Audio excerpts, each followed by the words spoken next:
अस्सलाम वालेकुम। अच्छा जी, थाना खोड़ियां ਦੇ ਇਲਾਕੇ ਦੇ ਵਿੱਚ ਅਸਲੀ ਪੁਲਿਸ ਮੁਕਾਬਲਾ ਹੋਇਆ ਜਿਹਦੇ ਵਿੱਚ ਦੋ ਡਾਕੂ ਜਿਹੜੇ ਆ ਨਾ ਉਹ ਹਲਾਕ ਹੋ ਗਏ ਆ। ਇਹਨਾਂ ਡਾਕੂਆਂ ਨੇ ਰਾਤੀ ਥਾਣਾ ਗੁਲਾਮ ਮੁਹੰਮਦਾਬਾਦ ਦੇ ਇਲਾਕੇ ਦੇ ਵਿੱਚ 4 ਵਾਰਦਾਤਾਂ ਕੀਤੀਆਂ ਜਿਹਦੇ ਵਿੱਚ 4 ਮੋਬਾਈਲ ਫੋਨ ਤੇ 5 ਲੱਖ ਰੁਪਏ ਇਹਨਾਂ ਨੇ ਖੋਇਆ ਲੋਕਾਂ ਕੋਲੋਂ ਤੇ ਲੈ ਕੇ ਤੇ ਖੋੜਿਆਂ ਦੇ ਇਲਾਕੇ ਦੇ ਵਿੱਚ ਜਾ ਕੇ ਲੁੱਕ ਗਏ ਆ। ਉੱਥੇ ਇਹਨਾਂ ਕੋਲੋਂ ਗਲਤੀ ਦੇ ਨਾਲ ਇੱਕ ਆਈਫੋਨ ਚੱਲ ਗਿਆ ਵਾ ਤੇ ਉੱਥੇ ਲੱਗਾ ਹੋਇਆ ਜੀ ਰਿਆਜ਼ ਅਠਵਾਲ।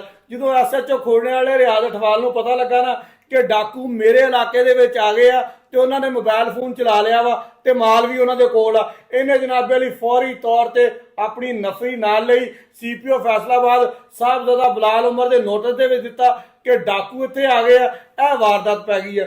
ਭਾਈ ਉਹਨਾਂ ਡਾਕੂਆਂ ਨੇ ਜਿੱਦਾਂ ਹੀ ਪੁਲਿਸ ਉੱਤੇ ਗਈ ਆ, ਡਾਕੂਆਂ ਨੇ ਫਾਇਰਿੰਗ ਸ਼ੁਰੂ ਕਰ ਦਿੱਤੀ ਆ। ਦੋ ਤਰਫਾ ਫਾਇਰਿੰਗ ਦਾ ਤਬਾਦਲਾ ਤਕਰੀਬਨ ਅੱਧਾ ਘੰਟਾ ਤੱਕ ਜਾਰੀ ਰਿਹਾ। ਇਹ ਟੋਟਲ 4 ਡਾਕੂ ਸੀਗੇ। 2 ਡਾਕੂ ਜਿਹੜੇ ਆ ਉਹ ਦੋ ਤਰਫਾ ਫਾਇਰਿੰਗ ਦੇ ਵਿੱਚ ਹਲਾਕ ਹੋ ਗਏ ਆ ਤੇ 2 ਡਾਕੂ ਜਿਹੜੇ ਆ ਭੱਜ ਗਏ ਆ, ਲੇਕਿਨ ਹਲੇ ਤੱਕ ਉਹਨਾਂ ਡਾਕੂਆਂ ਦੀ ਸ਼ਨਾਖਤ ਨਹੀਂ ਹੋਈ। ਮੇਰੀ ਥੋੜੀ ਦੇਰ ਪਹਿਲੇ ਐਸਐਚਓ ਨਾਲ ਗੱਲ ਹੋਈ ਆ, ਉਹਦਾ ਕਹਿਣਾ ਵਾ ਕਿ ਡਾਕੂਆਂ ਦੀ ਸ਼ਨਾਖਤ ਵਾਸਤੇ ਇਸ ਜਿਹੜੇ ਅੰਗੂਠੇ ਲਾਉਣ ਵਾਲੀਆਂ ਉਹਨਾਂ ਦੀ ਮਸ਼ੀਨਾਂ ਜੀ ਹੁੰਦੀਆਂ ਨਾ ਉਹ ਮੰਗਵਾ ਲਈਆਂ ਵਾ। ਬਾਕੀ ਟੀਮਾਂ ਵੀ ਆ ਗਈਆਂ ਵਾ।